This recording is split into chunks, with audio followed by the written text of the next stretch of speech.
बिस्मिल्लाहिर्रहमानिर्रहीम। एक्सरसाइज 2.4 से पहले कुछ कॉन्सेप्ट्स तो इंतहाई आसान है। ये कॉन्सेप्ट्स हैं लाज ऑफ इंडिसेस के बारे में। सबसे पहले कि इंडिसेस के क्या होते हैं, तो उससे पहले हम समझ लेते हैं कि ये हमारे पास फॉर एग्जांपल है a raise to the power n. इसको हम पढ़ते हैं a raise to the power N.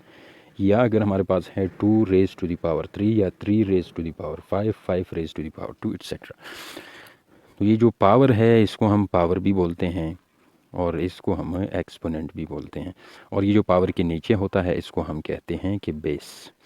ये 2 हमारे पास और ये 3, ये दोनों हमारे पास बेस हो गए, और 5 और 3 जो है वो हमारे पास एक्सपोनेंट्स यानी पावर्स हैं।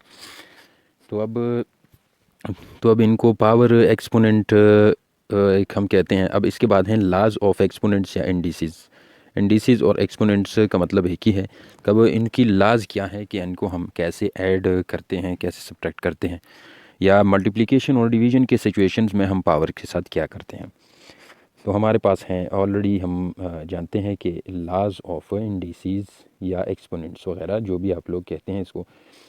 तो सबसे पहला जो ला है, सबसे पहले वो कहता है कि अगर ए मल्टीप्लाइड बाई ए, एक ए का पावर जो है वो एम है, एक्सपोनेंट दूसरे ए का एक्सपोनेंट जो है वो एन है। यानी एक्सपोनेंट्स या पावर जो है डिफरेंट हैं लेकिन बेसिस दोनों के सेम हैं, और दरमियान में मल्टीप्लिकेशन है यानी दोनों को हम मल्टीप्लाई कर रहे हैं। तो इस केस में हम क्या लिख सकते हैं कि ए और ए जो है चूँकि सेम है, इन दोनों को हम कॉमनली एक लिख सकते हैं, और ऐसी सिचुएशन में पावर्स को हम जमा करेंगे और ये बन जाएगा m प्लस एन। इसका सीधा एग्जांपल क्या है? एग्जांपल है 3 मल्टीप्लाइड बाई 3। इस 3 का पावर अगर मैं 1 ले लूँ और इस 3 का पावर मेरे पास 3 है, तो ये क्या आ जाएगा? ये सिंपली आ जाएगा 3 और 3 दोनों बेसिस हैं, इनको कॉमनली हम एक लिखते हैं और ये दोनों पावर्स आपस में ऐड हो जाएंगे 1 प्लस 3। तो ये आ गया 3 पावर 4। इसको आगे सॉल्व करेंगे तो आंसर आ जाएगा। तो हमारा मकसद इसके अंदर है कि इंडिसेस के साथ हम क्या करते हैं। तो ला नंबर 2 में हमारे पास है कि अगर बेस 1 है लेकिन पावर डबल हो, बेस 1 है लेकिन पावर डबल हो, ए पावर एन फिर होल पावर एम, यानी दो पावर, एक पावर है फिर ब्रैकेट है फिर उसके ऊपर एक और पावर है। तो इस केस में हम क्या करते हैं कि दोनों पावर्स को हम मल्टीप्लाई करते हैं। तो ये कुछ इस तरह आ जाएगा, ए को लिख लें और एम और एन को मल्टीप्लाई करें। एन मल्टीप्लाइड बाई एम लिख लें या एम मल्टीप्लाइड बाई एन लिख लें, कोई फ़र्क नहीं पड़ता। लेकिन यहाँ एक चीज़ का ख्याल रखें, वो क्या है, वो एग्ज़ाम्पल मैं आप लोगों को बता देता हूँ।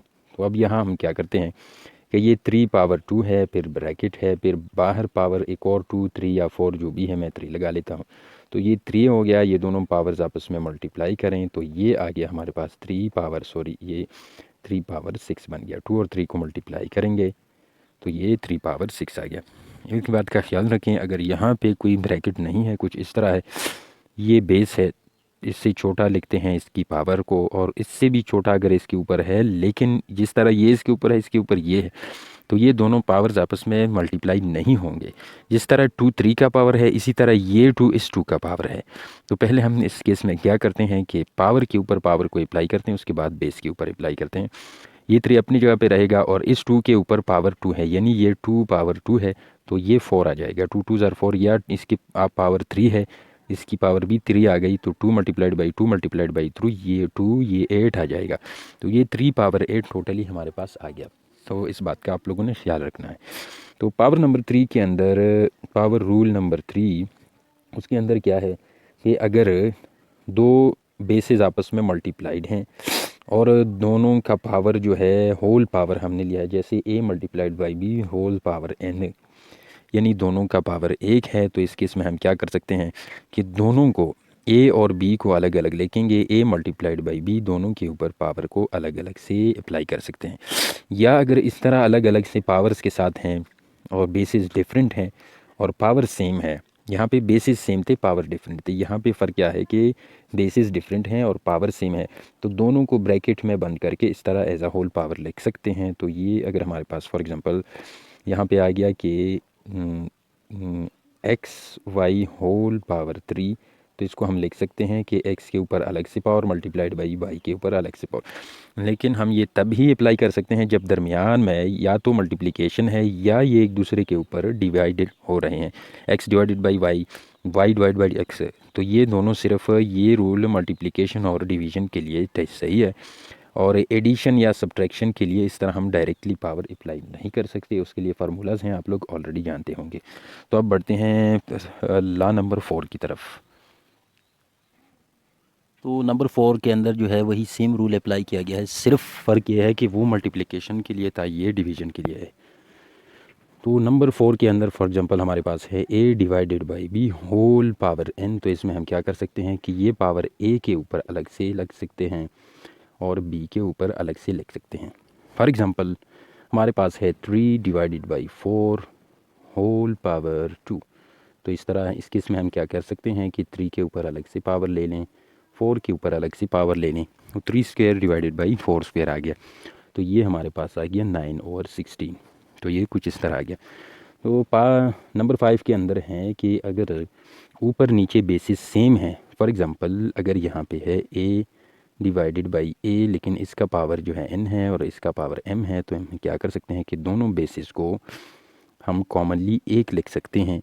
जिस तरह हमने मल्टीप्लिकेशन में पावर्स को जमा किया था, तो डिवीज़न में हम पावर को माइनस करते हैं। तो इस तरह ये n ऊपर है, इसको अपनी जगह पे रहने दें, ये m जो है इसको ऊपर शिफ्ट करने से ये -m बन जाएगा। अगर ये नीचे -m होता तो ऊपर शिफ्ट करने के बाद ये +m बन जाता। तो ये आप लोग याद रखें कि ऊपर से नीचे या नीचे से ऊपर अगर कोई भी आप लोग पावर के साथ बेस को शिफ्ट करते हैं तो बेस तो वैसा का वैसा ही रहेगा, लेकिन उसकी पावर का जो साइन है, वो साइन जो है वो चेंज हो जाएगा। साइन अगर प्लस है तो माइनस हो जाएगा और अगर माइनस है तो वो प्लस हो जाएगा। ये एक छोटा सा रूल याद रखें, आगे क्वेश्चंस में काम आएगा। लेकिन इसमें एक और शर्त है कि ए जो है ये ज़ीरो नहीं होना चाहिए, यानी ये नीचे जो भी हो, नीचे ये बी है, यहाँ पर ए है, जो भी है ये ज़ीरो नहीं होना चाहिए, क्योंकि डिवाइडेड बाई ज़ीरो जब आ जाए तो उसका आंसर जो है वो मालूम नहीं होता, इन्फिनिटी आ जाती है। तो ये है लॉ नंबर 6। ये हमारे पास क्या है कि अगर किसी भी चीज़ की पावर ज़ीरो आ जाए तो उसको हम इक्वल टू 1 ले लेते हैं। तो ये a की पावर 0 इक्वल टू 1, 3 की पावर 0 इज़ इक्वल टू 1, 4 की पावर 0 इज़ इक्वल टू 1, x की power is equal to 1, sorry वगैरह वगैरह। तो ये इस तरह आ जाते हैं। तो रूल नंबर 6 भी हो गया। 7 के अंदर क्या है कि अगर फॉर एग्ज़ाम्पल कुछ है हमारे पास, 7 के अंदर क्या कहते हैं कि ये हमारे पास एक बेस है a की पावर -1। तो हम क्या कर सकते हैं, इसको अगर हम इन्वर्स करेंगे तो ये पावर जो है, हमने ऑलरेडी कहा कि ऊपर से नीचे, नीचे से ऊपर, तो साइन चेंज हो जाएगा। तो ये अगर मैं इसको a डिवाइड बाई 1 लिखूँ तो कोई फ़र्क नहीं पड़ता। इसको मैं अभी इन्वर्स करता हूँ। इन्वर्स मतलब अगर a डिवाइड बाई 1 है, इसको मैं 1 डिवाइड बाई a करता हूँ, तो इसका पावर जो है नेगेटिव से पॉजिटिव हो जाएगा। a divide by a power 1 divide by a power +1, तो ये बन गया 1 डिवाइडेड बाई a। +1 को लिखने की ज़रूरत नहीं है। अगर इस तरह यहाँ भी शर्त ये है कि a ज़ीरो नहीं होना चाहिए, क्योंकि डिवाइडेड बाई में ज़ीरो आ गया तो आंसर नहीं मिलेगा। दूसरी बात, अगर ऊपर पावर पॉजिटिव है, +1 +2 +3 +5 जो भी है, इसको अगर हम नीचे शिफ्ट करें, a को नीचे शिफ्ट करें, यानी इसको अगर हम लिखें 1 डिवाइडेड बाई a की फॉर्म में लिखेंगे, तो ये पावर चूँकि पॉजिटिव है तो ये माइनस हो जाएगा, नेगेटिव हो जाएगा। और अगर इस तरह कोई चीज़ a डिवाइडेड बाई b की पावर 2 है, अगर b को हम ऊपर शिफ्ट करना चाहेंगे तो a मल्टीप्लाइड बाई b हो जाएगा और ये पावर प्लस से माइनस हो जाएगा, और अगर यहाँ माइनस होता तो ये प्लस हो जाता। तो ये बातें आप लोगों ने याद रखनी है। इसके अलावा applications of laws of exponents and indices जो है, उनकी एप्लीकेशंस क्या है, सबसे जो है एप्लीकेशंस में सबसे ज़रूरी जो है, यानी जो हम यहाँ इस्तेमाल करने वाले हैं, तो उसमें सबसे ज़रूरी जो है वो क्या क्या है कि सिंप्लीफाई करता है। ये हमारे लिए अलजेब्रिक एक्सप्रेशंस को सिंप्लीफाई करने में हमें हेल्प करता है। सिंप्लीफाई अलजेब्रिक एक्सप्रेशंस वगैरह वगैरह।